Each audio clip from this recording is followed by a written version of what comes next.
kind of stepping in for the time being. I know that we got also, I think, another stream going, if I'm not mistaken. I'll try to get you guys that link as well, so you guys can see those or any additional games that have been going on through the qualifiers.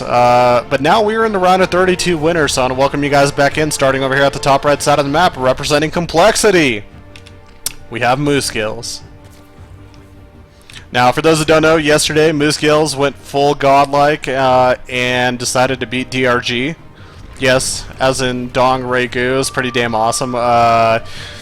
It was funny because I was supposed to broadcast his match versus DRG, but then Ryung invited me to his game, and I'm like, oh my god, because Ryung's my favorite player, so I just like jumped into his match, and then I missed their series because of it. So I'm still trying to wonder, and still wonder what happened there. I'll have to ask him maybe after this game, but that's him, of course. Starting down here at the bottom left side of the map, we have Saravati. The Purple Protoss, we just watched him win his best of 1 versus Qualifier. Good little mix of the Golden Armada plus some of that deadly ground army that the Protoss withholds. Now, he's going to be starting off with a Forge Fast Expand versus his opponent, of course. coLMoosegills dropping that 14 hatch.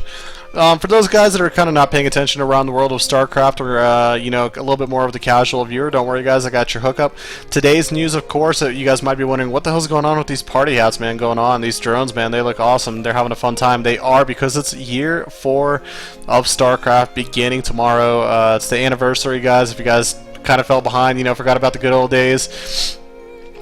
Yeah, it's been 4 years. It's crazy to think about it. I mean, I still remember back in the day watching Bit by Bit Prime in the first GSL Opens, and you know, just 3 racks all in, small tiny maps, close spawn positions. Man, it's a really warm place in my heart. Very, very, very warm place in my heart.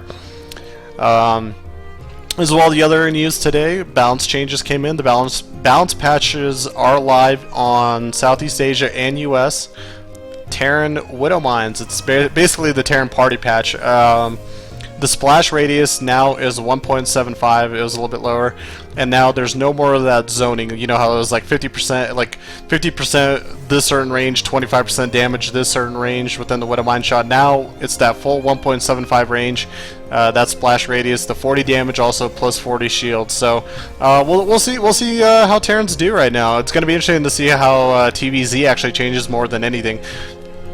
For the most part, I expect TVP to kind of stay the same, but in terms of TVZ, I feel like Zergs might be hurting a little bit more. If anybody watched Pult yesterday, man, that's a guy right there who like almost feels like abuses Widow Mines, and you played so well and so effective with him yesterday. I can only imagine now with the buffs that are live, how well is he going to do now, and how just hurting our Zergs is going to be, because Zergs, they got pretty good at trading as efficiently they possibly could. They're going to have to refocus on trying to trade and being very careful how far they send units forward, and because they're going to do quite a bit of damage. So Mutas especially as well, it's kind of one of those units that you got to think about. Again, this is a PvZ right now, but just general thoughts on, you know, kind of the balance patch, and of course also the Thor prioritize air over the ground weapons. So if you're a Muta, watch your head. Don't fly too close, even if you have some support. The other change actually was a Protoss change. This is basically the Terran winding balance patch right here. Time warp decreased from 30 seconds to 10 seconds. Now originally I think it was theorized to drop down to 20 or 15. Maybe it was 15, but they dropped it down even further, 10 seconds. So I still feel like, you know, the time warp change doesn't exactly particularly address the issues with the matchup in terms of TVP and the reasoning behind it, but it might help out a little bit. I just imagine in the 10 seconds, usually people micro out of it anyways. They try to avoid it. The only time where it will be really effective is if they're trying to utilize the time warp as a little bit of a buffer, or one of those very big drastic engagements that you see, that, you know, like even in a PvZ scenario, you know, Immortal Sentry comes through with a Mothership Core, drops the time warp on top of them. That 10 seconds will go by pretty quick, so the units will be able to move a little bit more freely. When it happened earlier, man, they were locked in. You couldn't do anything about it. They're pretty locked in. coLMoosegills spotting out the pylon, spotting out, of course, some of the probes over here is going to take that as well. So yeah, it's going to be interesting to see how it affects the game. Again, I think more of the issue is the photon overcharge, but that's me. I think that's actually quite a few people, but yeah, we'll see. The Time Warp, I don't think it's going to affect too many things in terms of TVP. It's going to be more so, I feel like a PvZ and a PvP change than anything else. Alright, so coLMoosegills doing a pretty good job of actually scouting out all of these pylons right now. Might lose a couple lings along the way, but it really is worth it when you're taking out pylons. You're blocking your... Not only are you blocking your opponent, but you're forcing him to send out another worker to try to produce more pylons. You're preventing any inertia, I guess, in the build and in the push. It really puts more of the map control in his hands rather than SaroVati's as well.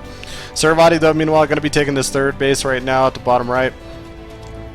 coLMoosegills, we'll see if he goes right away for a fourth hatch or if he goes for a heavy influx of lings to put a little bit of pressure on this base. And he does have speed finished up. It's a small amount of lings, but they're going to get at least a little bit of damage done, it looks like. They get one zealot. With the sentries coming over, it'll force them to back up. And for now, it looks like coLMoosegills is going to let him have it. But if coLMoosegills is going to let him have it, he does have to think about grabbing maybe a fourth base right now as well. The one thing that really does scare me as watching like PvZs is Zerg that actually allows a free third base up for a Protoss, because that will allow them to actually get the resource collection going. Will allow them to get the 5th and 6th gas out as well. It really does help out when you have all that additional income. You can see also Gates being part of that wall off, so I feel like he needs to grab a fourth hatch. If anything, go grab the gold one right now. It's not like SaroVati's exactly going to push out with some sentries and a couple of zealots. Like, we'll see though. Okay, so he at least grabs the fourth hatch. That's good. Spire's just about done, or I think just finished up, or did he cancel it? Guys, I think I'm losing my mind. Yeah, I'm losing my mind. Okay, I think he canceled the Spire. Let the Hydralist den finish up. Going for the range upgrade, +1, Hydra's underway, Ling's underway, and it's going to try to send a little bit of an influx of units across the map to his opponent. Hallucinated Phoenix coming up to the top left side of the map. Overseer, of course, just got done checking out what was going on over here. Blink underway, Warp Prism getting built, more gates getting added on. SaroVati finishing up the wall off over here. Really nice job. And like I said, I like this. The SimCity, very nicely done right now by SaroVati. Gets a very nice wall off. Actually, interestingly enough, it's almost like a little bit of a bait right here. Even with units coming up over here, if they try to filter on through, he could just force field them off. But at the same time, too, if he wants to actually chase down the units, he's going to have to go through a little bit of a choke himself, which, we'll see. Now, he's going to add 2 additional pylons, which will completely wall off this whole entire area. That means SaroVati might be looking to commit to a pretty big attack. And we're starting to see this a little bit more and more often. A heavy Blink Stalker, a Sentry, play off of 3 bases. He's at 4 gates about to finish up. And we'll see how much damage is going to get done. This is going to be interesting to see how this works out. Meanwhile, over here on the other side of the map at the 3rd base, we do have all of these buildings under a little bit of pressure right now. 1 gate does go down. Pylon's getting broken down as well. Blink is just about done, so if he could force field some of these units off, he could, of course, not only kill them, but chase them down as well. And looks like he doesn't get too many catches, but minimal losses. Loses, a gate, a couple pylons. Not too big of a deal. And okay, it looks like he rebuilt the Spire. He rebuilt the Spire, now it's done. 15 mutas in production now with 17 mutas. That's a whole different story. That's a whole different story. Blink Stalkers, I don't know. You might think they might be able to fight this, but in reality, I don't think they will. Another forward pylon does go down. Observer, of course, will spot these mutas starting to come out right now. Hydra's trying to fight through this and trying to take down what units they possibly can. Might as well just take out the last 2 Zolts over here. Decides to go with the Hydras instead. Mutas that are now flying over here, filtering on inside the main base. Does he have any defense in position? Where is the Mothership Core? The Mothership Core is hanging out actually out over the army. It's going to have to float all the way back over here to try to actually activate the Photon Overcharge. And losses are beginning to happen for SaroVati.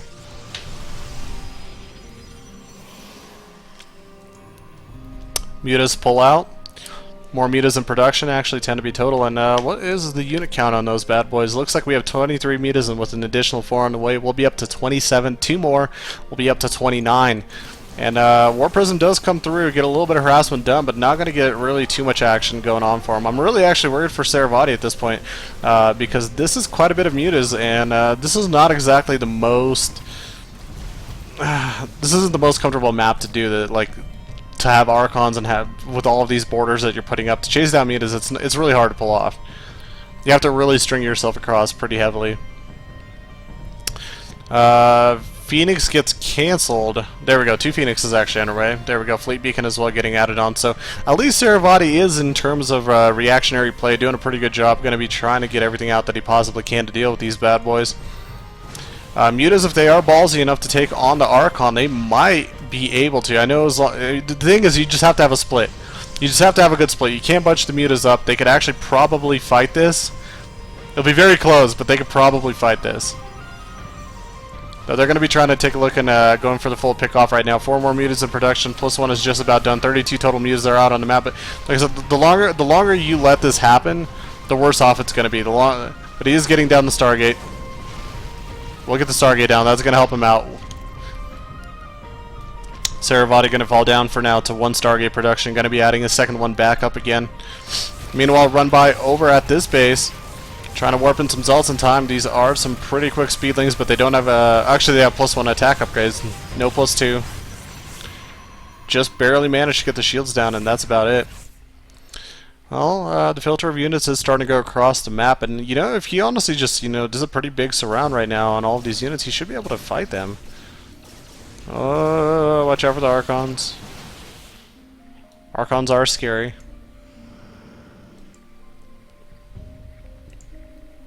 Yeah, it's going to be interesting to see how, at this point, it plays out. Now, he's got Corruptors out on the map. Of course, Corruptors are going to be for the Phoenixes. The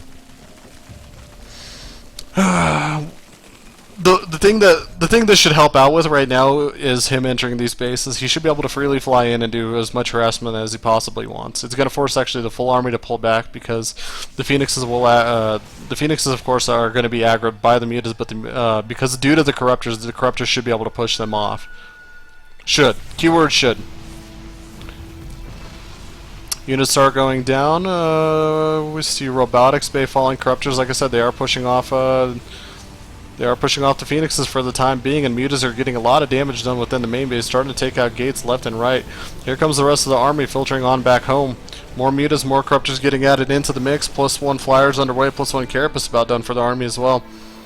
So main gets about halfway cleared out. Still, the Stargates are alive at this point. Robotics Bay did fall, so he's only going to be able to get the second Colossus out, and that production's going to stop right then and there.